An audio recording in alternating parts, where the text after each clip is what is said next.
don't need to get the big equipment before you start working. You can start with hiring. So we started teaching them on how to get your cash flow analysis. You want to hire equipment today to do this, do I need to have the money to buy the equipment? Or if I hire, how will I work in such a way that at the end of the day, I will still make a profit?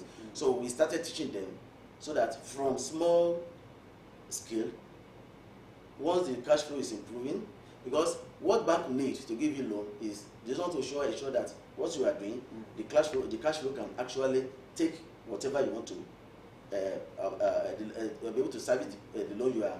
So once they are able to do that one now, they can easily move. So we can start from small scale to big scale.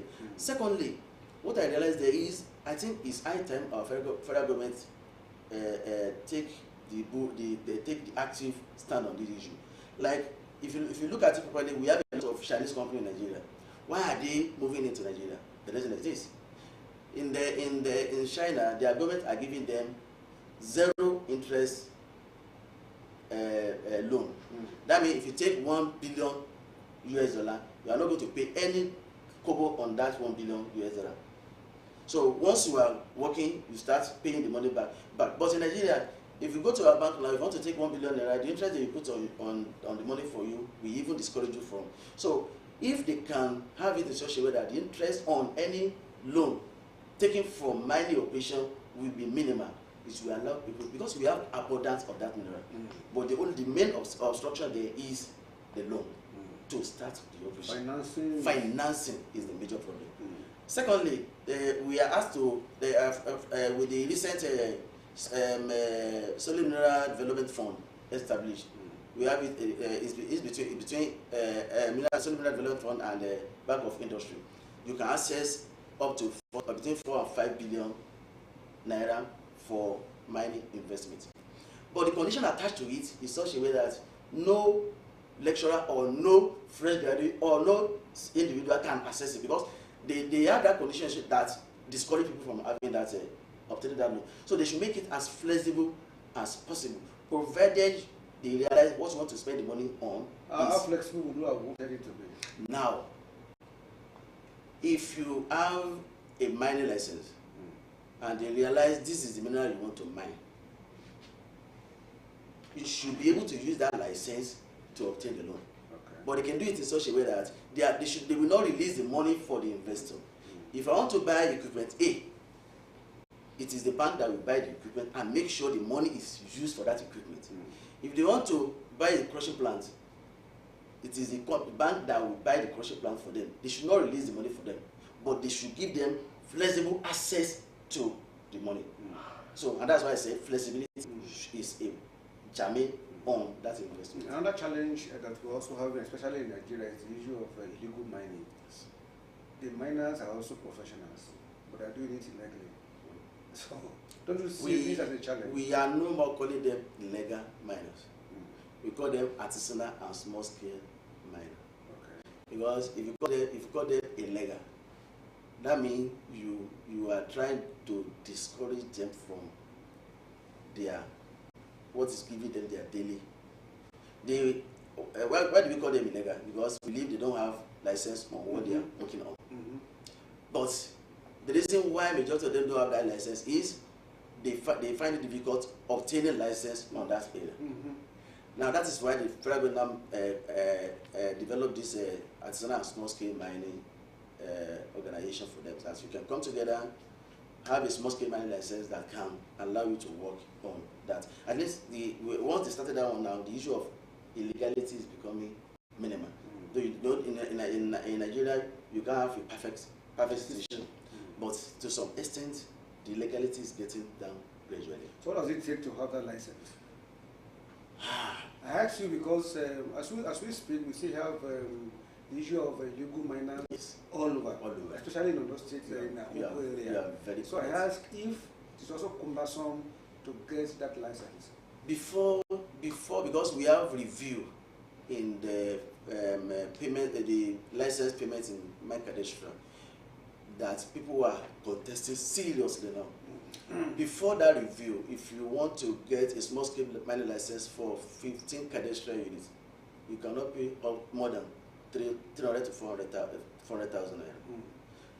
So with that, it is easier for people to get their small-scale mining license. But when the present minister said he wants to maximize what will come to the pocket of the government, it's a big problem now. For example, now, like the 15 cadastral units license I got 3 months ago, I think I got that one around 600,000. Now, that one goes for around 4 to 5 million naira now.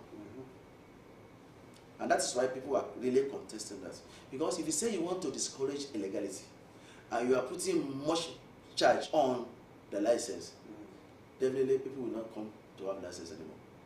And that's why I'm appealing to the minister. He should have a think on that, so that we will not discourage people from doing legal mining operation. Because the more the problem you put, the more the bottleneck you put on the operation, the more the illegality you have in the system. And if you don't control the illegality, 2 things will happen. 1, we endanger the life of people in that environment, and then 2, the revenue that's supposed to come to the government will get reduced drastically. And that's why I'm using this channel to actually appeal to the minister. He should have a think on it, make the price as bearable as possible, so as to discourage the illegality that may occur due to what he has done. It looks to me that the mining business is also more lucrative in South Africa when you compare it to what's obtainable in Nigeria. What would you say is responsible? Yes, in South Africa, they are not as crude oil producer. Okay. And they have gold in abundance. Gold is their major source of foreign honey. And in gold exploitation, you have a lot of operation that must be done before you can win the gold. And that is why I said I can say crude oil is a cost to Nigeria development, because it's more or less like cheap process for you to have your foreign honey. And that is why in South Africa, solid mineral is their major source of foreign honey. And once they know they don't have any other means, that's why they focus on it. And if you are a lecturer in the university over there, they have a collaboration between their industry and the institution. Okay. To ensure that the process is continuous. But in Nigeria, reverse the case. What we have there is the foreigner will come, drill our crude oil for us, take it outside, and federal government take their own percentage, and that's all. And that's why I said that will make it easier for us to be lazy. Assuming we are to design a mine, win very well before we can have the money, we be more sensible. So, because of our time, I have 3 questions straight off. I know FUTA is one of the universities, one or two, it can be more than 2 universities that's also offering mining engineering course in Nigeria.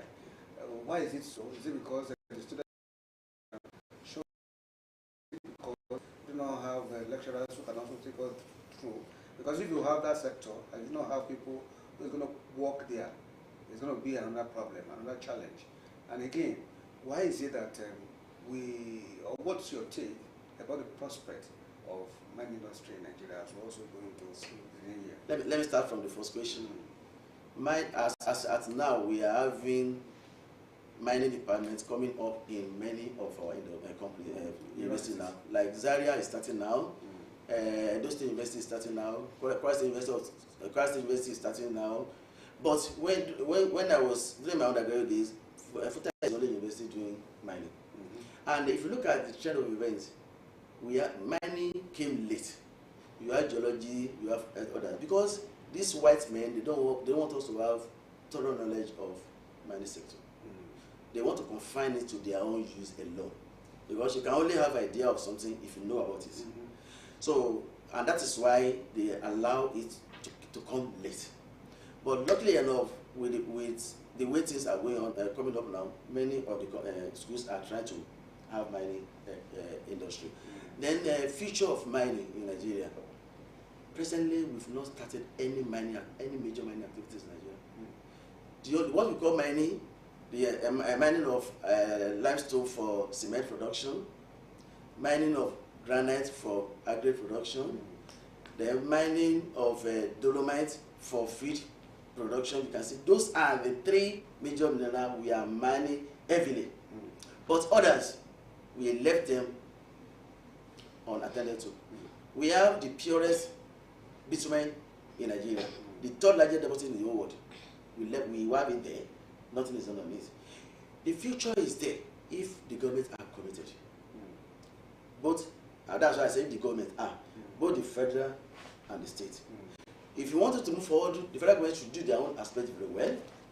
The state government should do their own aspect very well, so that we harness the money that we're supposed to get from that particular. It looks to me that the success of that industry relies so much on government. Yes, and the reason is this.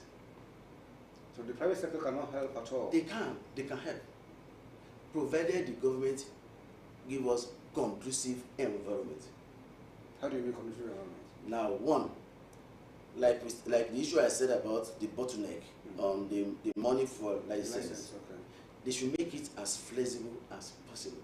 Then 2, though they do that one, if you import any equipment for mining now, you are not going to pay any import duty on it. Okay. So that means that one is solved the issue of. Then 3, they should make it easier for us to get a loan. They're going to pay this money back. So they should make it easy for people to access the loan. Then 3, 4, tax. They should make sure that they don't tax any company until they are at a level where they can pay tax. So this one will. What level will it be? If you start mining company today, the gestation period of any business should be around 6 months also. For mine it's not like that. Because if I bring my equipment today, I may not start working until after 1.5 years. They should make sure they monitor it and allow them to start paying the tax when the operation is at a very reasonable level, not to discourage them by imposing a lot of tax on them.